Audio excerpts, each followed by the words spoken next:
This is a bad time to bring up that I'm afraid of heights.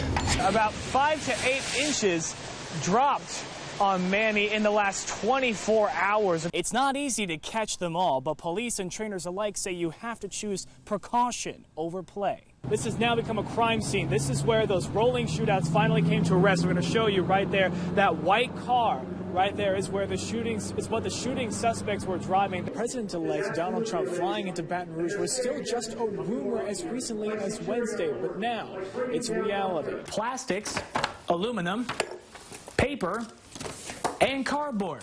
Baton Rouge firefighters and volunteers have been making boat rescues here in the high waters in the neighborhoods of Baton Rouge all day today as the waters and rains continue to rise. Thank you for bringing us out, Lord. Thank you. A prayer of thanks from one of hundreds of people needing rescuing from the high waters. Firefighters waiting home by home in the flooded Highland Road neighborhood with the help of native Todd Terrell, who volunteered to truck them through. They were actually trying to rescue some people and they couldn't get them out and they didn't have a boat. So I told them, hey, I got a P-roll, you want to use it? And they were like, sure. We had 3 people trapped at 2236 Kentucky. This combo of firefighters and volunteers added their efforts to the more than 1,000 people rescued across the state. In Zachary, authorities and volunteers helped evacuate the elderly from a flooded town and country mobile village. The uncertainty of where to go, because all the roads around us are closed, really. So we've been trying to figure out how to exactly evacuate. Those pulled from the water say they're just thankful for their lives. We're so grateful for you guys. The Lord also sends angels to be on assignment, so we're so grateful that we were able to get out. And Terrell says he'll keep trucking through these floods. This is a tragedy, and Baton Rouge has gone through a lot of tragedies here lately. And this is one where everybody just needs to put their differences aside and come together and help. Firefighters and volunteers say they'll continue to keep making trips to people out to their homes, rescuing them, making sure they get back on dry land as the floods continue to be battled here in Baton Rouge. I'm Nick Lawton reporting for the Raycom News Network. We went inside the same Shreveport massage parlor that state police raided on Thursday, landing both its owners behind bars for human trafficking. The door was open here at Palm Massage and the lights were on, but when we went inside to ask for a manager, we found only a couple of employees who told us they did not speak any English. But troopers confirmed they arrested the owners, 30-year-old Bing Bing Lee and 34-year-old Lenon Tian, who each face 2 counts of human trafficking. The owners were involved in labor trafficking.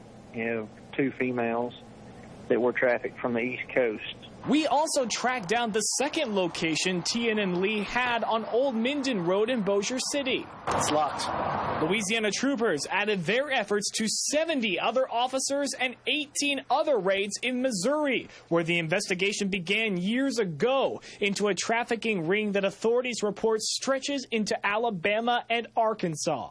This is a trafficking ring that is of fairly significant size.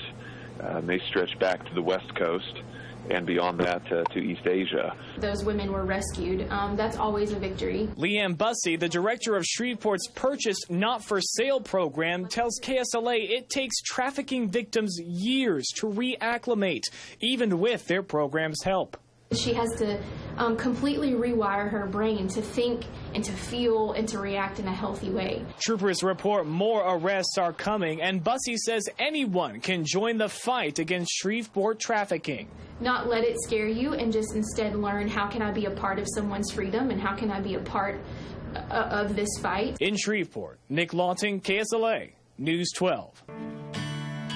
Take a minute and think about your arms and hands. They help us drive. They help us eat. They help us keep up at work and stay connected to the world. But just imagine living your life without them.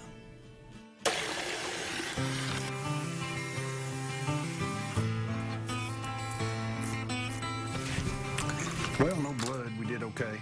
For Tullis native Bill Bradford, that's been his reality every day since 1986, the day he was working on a building in Winfield, holding a piece of rebar in his hands when a transformer arced out. And it arced out and hit that piece of rebar. And it went in my arms, and I had a set of keys in my pocket and blowed out. The exit wound was my leg. Bradford remembers every moment of the shock. I thought my back was going to break because, you know, your muscles contract so tight. Then the transformer blew. He fell off the building, and Bradford says that saved his life. I was dead when I left the top of the building. And when I hit the ground, my nose and my toes hit at the same time, and it was enough compression to get my heart going. Bradford was a 29-year-old man who knew his loss the moment he hit the ground. My arms was up in front of me, and I knew I was going to lose them.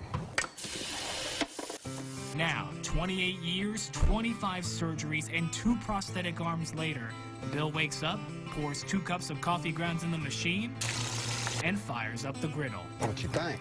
That's delicious. You got to get that right angle. Some tasks take a lot longer. Practice, practice, practice, I guess you'd say. He plays with his dogs Coco and Jackie across the field of his Calhoun home. She's been the ball chaser ever since. Then he gets in his car and drives, something he's learned to do again.